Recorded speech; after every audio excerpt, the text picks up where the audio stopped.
I have something potentially interesting to talk about, but could also be very boring. Yeah. But I think it'll be interesting for like filmmakers and stuff. Oh yeah. People that work with large files. So Mm. I finally, after like doing this for a couple years now, have set up a proper filing convention, like a naming and file Yeah. convention. And I also have set up a 10 terabyte backup server. Oh. So my workflow now has changed because my workflow before was I did everything on my hard drive and everything just sat on my hard drive, which is not a safe way to work. No. It's quite a terrifying way to work because if you lose the hard drive, or if the hard drive corrupts, or just like a whole multitude of things happens, all of your it's all work is gone. Yeah. And like I had a couple of them saved like in Dropbox and in like when I was delivering them to clients and stuff. But for the most part, None nothing. of it. So I set up it's called a QNAP. Oh yeah. And it's a server based storage solution is what they're called, I think. Storage based service, SBSS. SBUS. So I set that up with, and it just connects via Ethernet. So it just connects via internet. Sorry. So Right. anyone that's on my network can access it and add files and that sort of thing. Now, as well as that, I have also got an app called what's it called? I can't remember. I'll link it in the description of the episode. But basically, what it does is you can create folder templates with templated projects in it as well. And so I've created a folder template that just has like 01 footage, 02 audio, and then in the audio it's like SFX, voiceover, music, and then 03 stills, whatever. And I have like 10 folders that are just templated out now. Oh, that's smart. Yeah, so I can just dump all my footage in there, rename my footage. Sorry. Rename my footage, organize my footage, and get it all ready. And then I have it all in the one place, and it's all the same file structure, and it's all just like whenever I need to search for something. So the naming convention for the folders is like there's a serial number, so it gets a serial number. The company that the video is for. So whether that's like for the Froe Show, or whether that's for my other job, or whether that's for client work, and then it's the name of the project, so what the actual title. So for the show, it would be like episode 21 or whatever, which is what this episode is. And then it goes, so episode title, and then date in like 28/07/2020 form, and then my name. Right. And then. So then everything is cataloged. So whenever I need to search for something, it'll come up straight away, no issues, no problems. That's really smart. Yeah. Also, to make my life even easier, I've set up an Excel spreadsheet or a Google Sheets spreadsheet that catalogs all of my footage that I shoot. So whenever I input footage now onto my drive, I put it into this Excel spreadsheet. So it goes by date, company, project name, the folder name that it's in, so that serial name that I had, keywords to do with that footage. So, for example, for the podcast, it would be podcast, Froe Show, whatever. Yeah. It just keeps going. And then, so I've got keywords, and then I've got the path to the folder, so directly how to get there on my drive. And then I've got all the other information, so resolution that it's shot in, what camera body I shot it on, frame rate, that sort of thing. Yeah.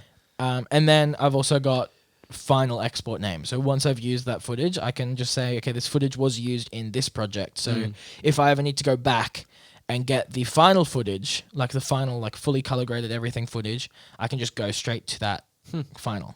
Wow. So I've like built this whole system That is awesome. that just works now. That'd just make life so easy. Yeah. Yeah. Because I was getting really frustrated because we shoot 2 cameras for the show.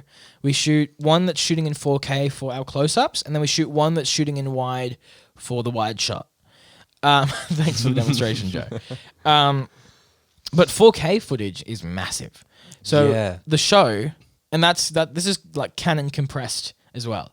Yeah. So the show, which is an hour, we only shoot on the 4K for the hour show. The wide takes over for the after show. But that footage, one episode is 64 gigs. Whoa. Plus the 8 gigs that the ADD does, plus the mastered audio, plus anything else that I need to add for graphics and that sort of thing. So by the end of it, the last couple episodes for the video podcast, that folder has been 85 gigs. Holy moly. And I edit off of a 1 terabyte drive. So it fills up pretty quick. So what I've been doing is I have 8 terabytes of storage in my computer. So what I've been doing is just dragging it off the hard drive and saving it on my computer. Yeah. Which is also not a super safe way to work. No. But now that I've set up this server-based solution, is I can just upload it to that Server. and it's fine. Yeah. So yeah. Wow. That's So filmmakers, cool. I would really recommend that workflow. You don't need to set up a server-based solution. You can just get another hard drive, or a cloud service like Dropbox or something like that would also be great. The only reason I used a server-based in-house solution is because I had one lying around that had 10 terabytes in it. Yeah. So I was like, oh, might as well. But even then, 10 terabytes is not a lot. No. Like, especially if you're doing 80 gig projects. yeah, that's only 100 episodes. Yeah. And that's not if I don't do anything else, which is not true. I do a lot of other stuff. Exactly. But yeah, so I'll link I'll say what it's called in the description. I'm not sure if I can link it, but I'll set that template thing in there, and then I will probably upload a template for that Excel spreadsheet onto the Patreon. So if you want to get that, head over to the Patreon, patreon.com/the Froe Show. You can get access to that with the $1 tier, and then everything else you'll also get access to the After Froe Show. Yeah, that's just a tiny little Google Sheet doc, so it's not really. I'm not too worried about it. Yeah, so if you want to get access to that, check out the Patreon. Yeah. But yeah, so I spent like 3 or 4 hours setting that up the other day. Yeah. And it's already made my workflow so much easier. Yeah. Because if I'm like, oh, I need footage from the Froe Show episode 12, but I don't know where I've saved it, I can just go into the Excel spreadsheet and go Froe 12. And then it'll come up the keyword Froe, and then it'll find 12 in that same string. Huh.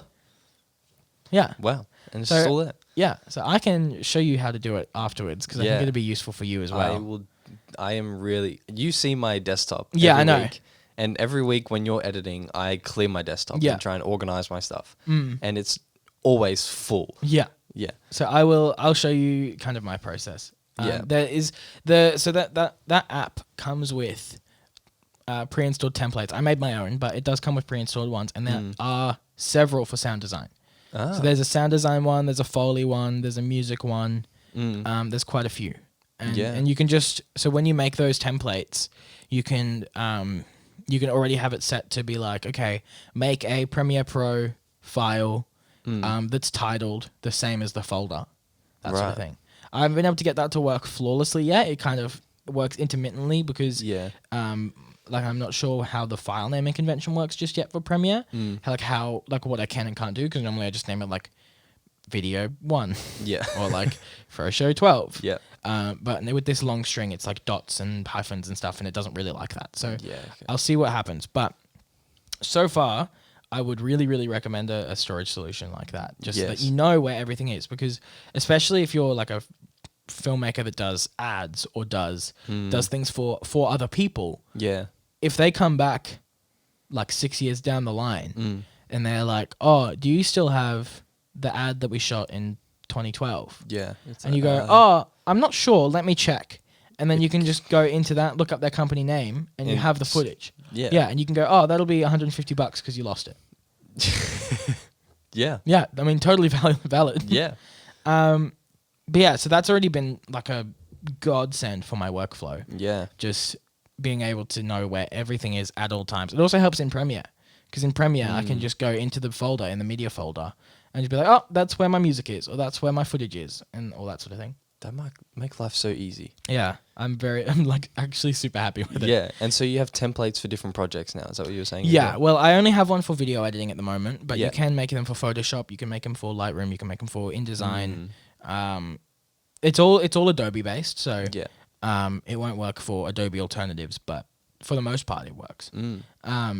Yeah, 'cause that's also something I've been meaning to do is setting up templates for different projects that I might be doing. It's like, this is my composition template. Or Yeah. I don't know. I have that templates. I have that in Premiere already pre-installed. So I have different editing workspaces depending on what I'm doing. So I have like Yeah.